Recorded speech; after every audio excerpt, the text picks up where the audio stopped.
Hey my lovely student, कैसे हैं आप सब और आपके बोर्ड की प्रिपरेशन कैसे चल रही है। आई होप सबकी प्रिपरेशन काफ़ी अच्छी चल रही होगी।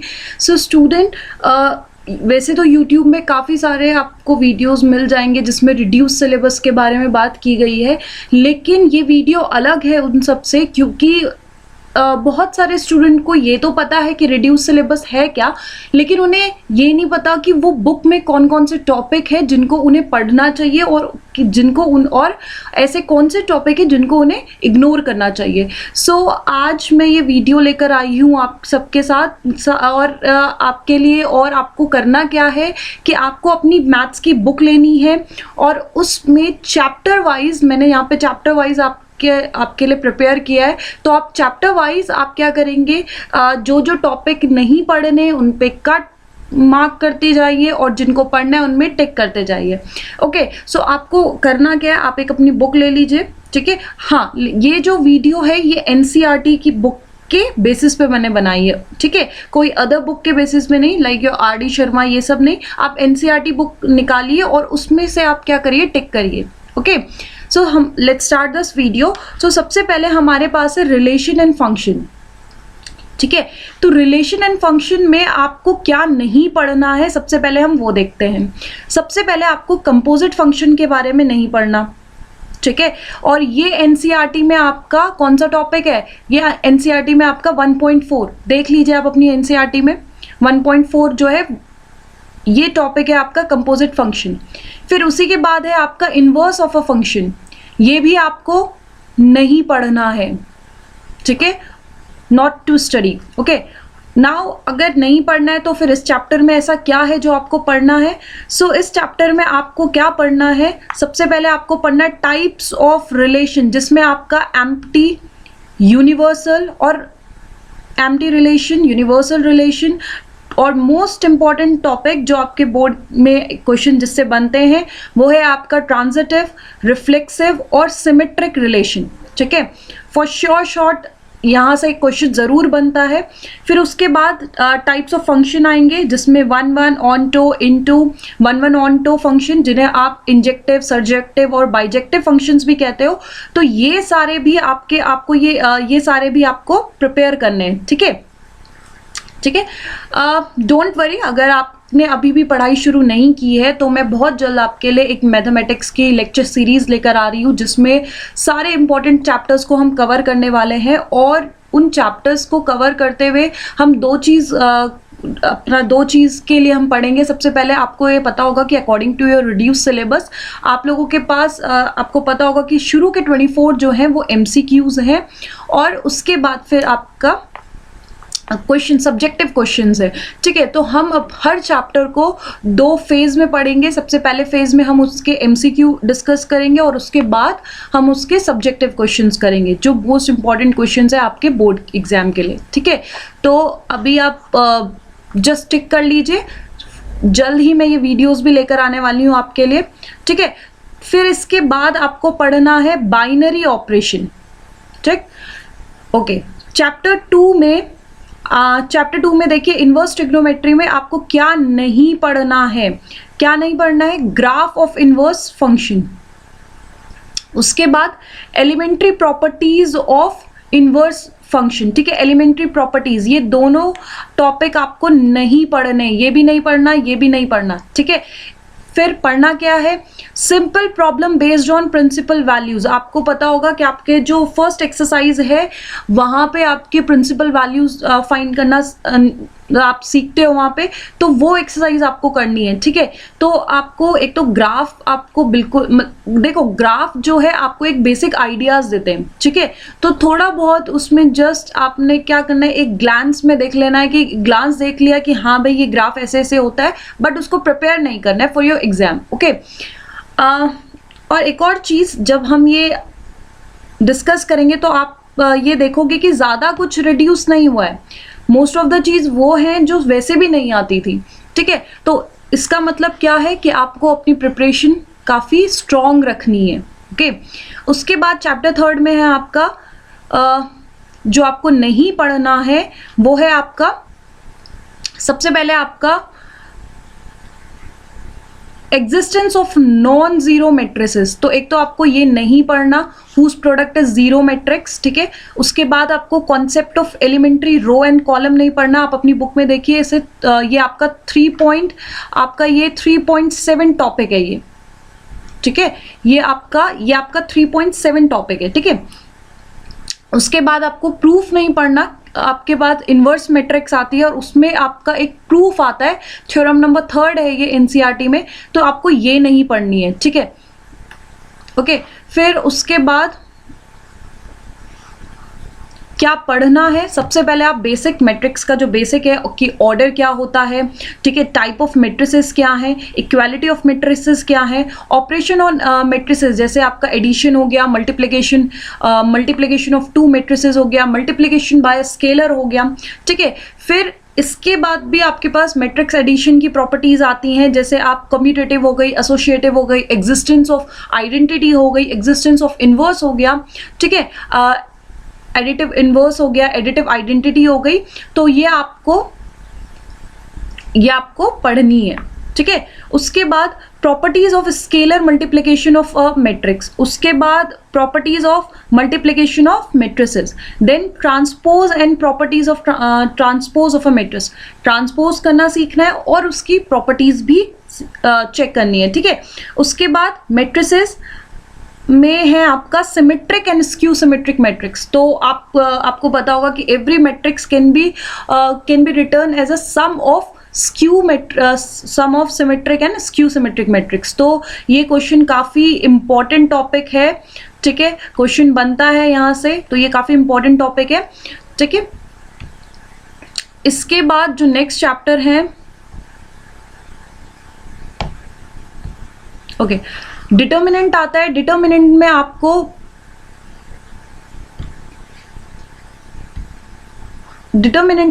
क्या नहीं पढ़ना, सबसे पहले डिटर्मिनेंट की प्रॉपर्टीज 4.3।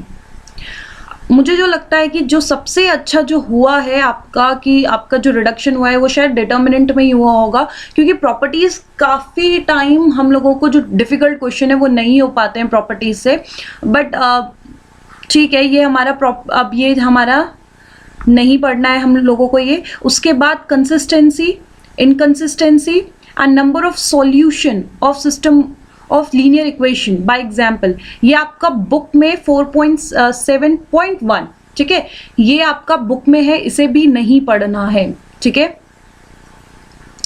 उसके बाद अब क्या पढ़ना है, सबसे पहले आपको डिटर्मिनेंट निकालना सीखना है, first order matrix, second order matrix और थर्ड ऑर्डर मैट्रिक्स का, ठीक है।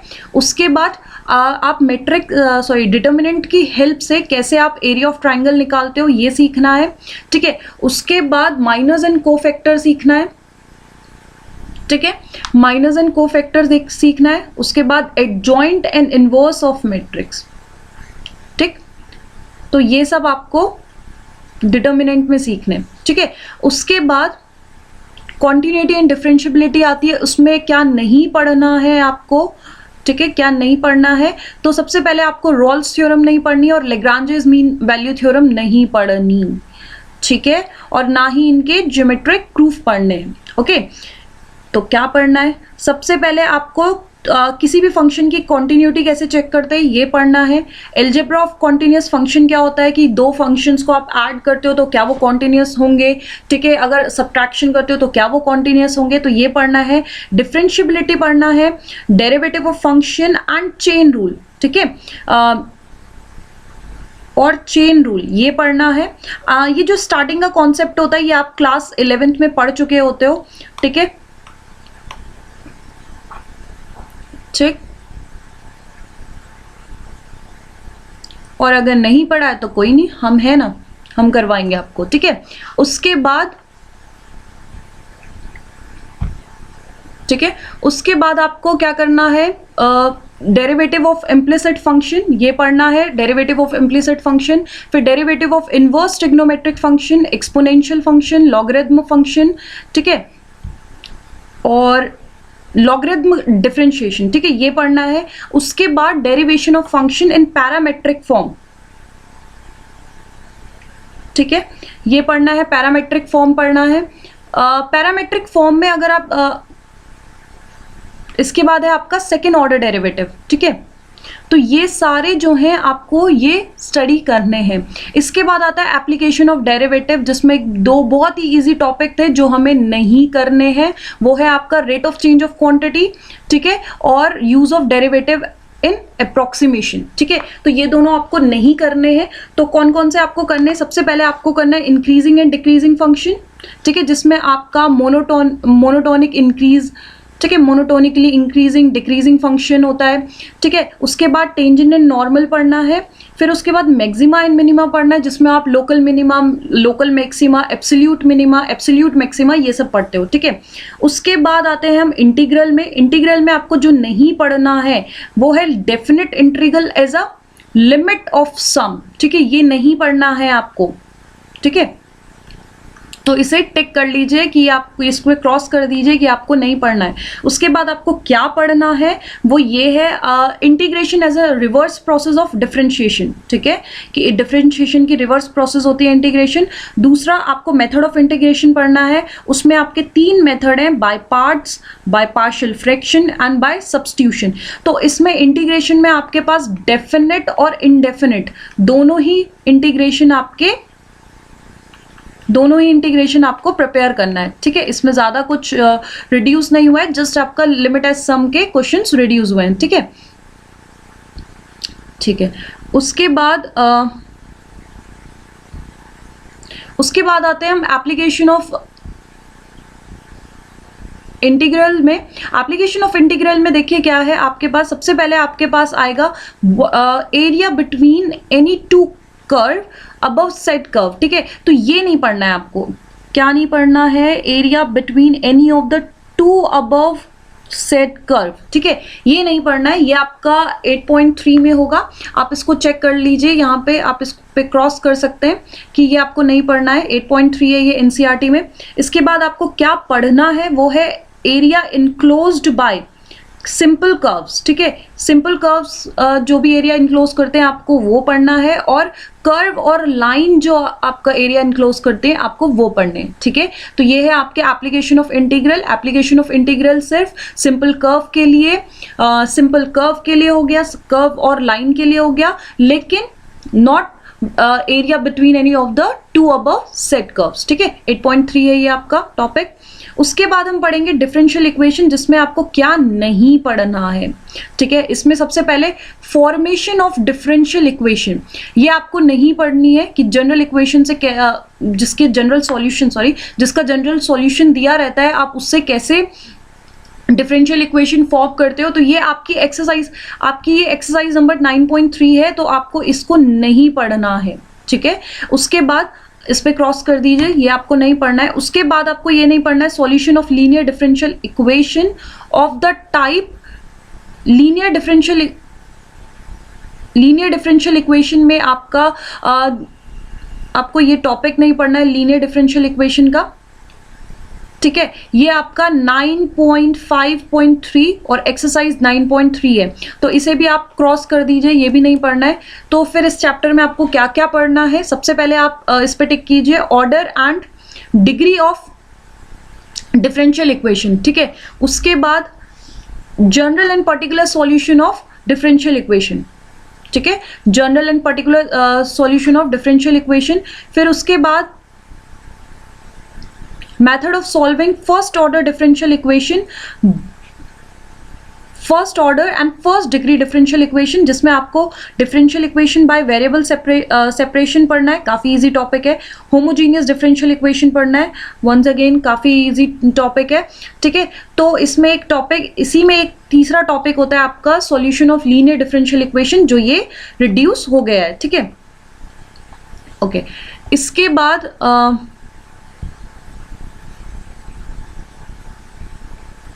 वेक्टर अलजेब्रा में देखो, वेक्टर अलजेब्रा में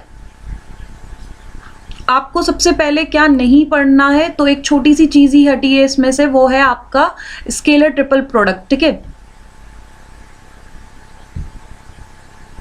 ठीक है, तो वो है आपका स्केलर ट्रिपल प्रोडक्ट। तो ये आपका सिर्फ इतना ही रिड्यूस हुआ है, स्केलर ट्रिपल प्रोडक्ट, तो ये आपको नहीं पढ़ना, तो ये आप अपनी एनसीईआरटी में क्रॉस कर सकते हो। उसके बाद जो आपको पढ़ना है वो आपको ये पढ़ना है टाइप्स ऑफ वेक्टर्स, वेक्टर्स में एडिशन और उनकी properties, multiplication of vector by scalar, किसी नंबर से वेक्टर में मल्टीप्लिकेशन करना। उसके बाद कंपोनेंट ऑफ वेक्टर पढ़ना है, वेक्टर ज्वाइनिंग 2 पॉइंट और सेक्शन फॉर्मूला पढ़ना है वेक्टर्स के लिए। फिर उसके बाद product of 2 vectors and properties of a scalar product पढ़ना है। फिर उसके बाद projection of a vector on a line पढ़ना है। फिर एंगल बिटवीन 2 वेक्टर पढ़ना है, और लास्ट में आपका वेक्टर प्रोडक्ट ऑफ 2, या जिसको आप क्रॉस प्रोडक्ट भी बोलते हो, ऑफ 2 वेक्टर्स पढ़ना है और उनकी प्रॉपर्टीज पढ़नी है। तो वेक्टर अलजेब्रा में अगर हम मोटे मोटे तौर पे कहें तो आपको स्केलर का आपको एक तो स्केलर प्रोडक्ट पढ़ना है और वेक्टर प्रोडक्ट पढ़ना है, ठीक है। तो ये 2 आपको पढ़ना है वेक्टर अलजेब्रा में, ठीक है। और इसमें क्या चीज जो नहीं आ रही है वो है आपका स्केलर ट्रिपल प्रोडक्ट, ठीक है। उसके बाद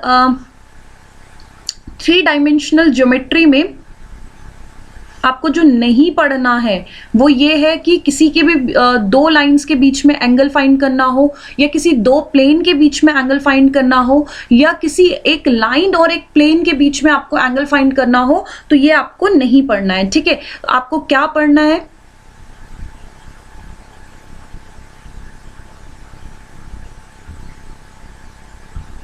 ठीक है। तो आपको क्या क्या इसमें पढ़ना है, सबसे पहले आपको पढ़ना है direction ratio and direction cosine, ठीक है। आपको ये रीड करना है, सबसे पहले ये स्टडी करना है। उसके बाद आपको relation between DCs of a line, ठीक है, ये पढ़ना है। उसके बाद DCs of a line passing through 2 point, आप अपनी एनसीईआरटी में टिक करते जाइए। Equation of line in space, ठीक है, equation of line through a given point and parallel to a given vector. उसके बाद equation of line passing through 2 points, then shortest distance between 2 point, ये काफ़ी important question है, काफ़ी time आता है ये क्वेश्चन एग्जाम में। Distance between 2 skew lines and between 2 parallel lines, तो डिस्टेंस बिटवीन आपको 2 स्क्यू लाइन्स और किसी भी 2 पैरेलल लाइन्स के बीच की डिस्टेंस फाइंड करने के लिए बोलेगा, ये भी काफ़ी इंपॉर्टेंट क्वेश्चन है। Then equation of plane in normal plane, then equation of plane perpendicular to a given vector and passing through a given vector. उसके बाद equation of plane passing through 3 non-collinear point and then intercept form of equation of plane, ठीक है। Then उसके बाद plane passing through the intersection of 2 given plane and then coplanarity of 2 lines, ठीक है। तो ये जो चैप्टर है ये लेंदी थोड़ा है और इसमें काफ़ी सारे फॉर्मूलेज भी आपको लर्न करने हैं, लेकिन ये काफ़ी अच्छा चैप्टर है स्कोर करने के लिए, तो इस पे भी आप अपना फोकस रखिएगा। ये चैप्टर काफ़ी अच्छा है, ठीक है। इसके बाद हम चलते हैं आपका लीनियर प्रोग्रामिंग, ठीक है।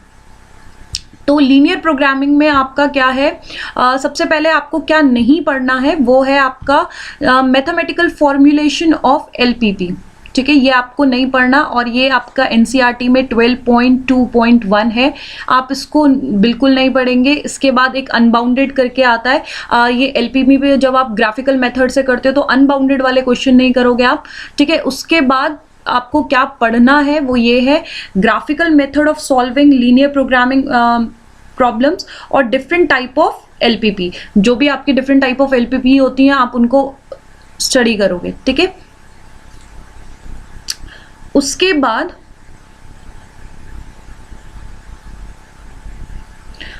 आपको क्या करना है, सबसे पहले जो प्रोबेबिलिटी है, अच्छा प्रोबेबिलिटी भी एक थोड़ा सा डिफिकल्ट टॉपिक है, ठीक है, क्योंकि इसमें आपका 11th का भी बेस चाहिए होता है, ठीक है। तो अगर 11th में आपने अच्छे से पढ़ा है प्रोबेबिलिटी तो यहाँ पे कोई दिक्कत नहीं होने वाली है, ठीक है। तो जिन्होंने नहीं पढ़ा है उनके लिए हम करवाएंगे इसे भी, ठीक है। तो क्या क्या नहीं पढ़ना है, सबसे पहले आपको mean and variance of random variable नहीं पढ़ना है। दूसरा बाइनोमियल प्रोबेबिलिटी डिस्ट्रीब्यूशन, ये दोनों टॉपिक आपको नहीं पढ़ने, ठीक है। क्या पढ़ना है इसमें, फिर सबसे पहले आपको कंडीशनल प्रोबेबिलिटी और उसकी प्रॉपर्टी पढ़नी है, then multiplication theorem on probability पढ़नी है, देन आपको उसके बाद इंडिपेंडेंट इवेंट पढ़ना है, देन बेस थ्योरम पढ़नी है, और लास्ट टॉपिक आपका थ्योरम ऑफ टोटल प्रोबेबिलिटी पढ़नी है। तो ये था आपका रिड्यूस सिलेबस, जिसमें मैंने ये बताया कि आपको कौन कौन से टॉपिक इग्नोर करने, कौन कौन से टॉपिक आपको अवॉइड करने और कौन कौन से आपको स्टडी करने हैं अपने एग्जाम के लिए। ठीक है, आई होप आपको ये वीडियो काफ़ी अच्छी लगी होगी और आपके जितने भी डाउट्स थे वो सारे क्लियर हो गए होंगे। अगर आपका थोड़ा सा भी डाउट अगर और आपको थोड़ी सी भी हेल्प मिली इस वीडियो से, so please subscribe this channel so that आपको और भी इंफॉर्मेटिव वीडियोस, सीबीएसई की अपडेट्स, एग्जाम अपडेट्स और जितने भी आपके लेक्चर्स वीडियोस हैं आपको मिल सके। ठीक है, तो आप इस चैनल को सब्सक्राइब कीजिए, लाइक कीजिए और शेयर कीजिए ताकि मैक्सिमम लोग इस वीडियो का बेनिफिट उठा सके। ठीक है, so prepare for your board exam, है ना, अच्छे से प्रिपेयर कीजिए।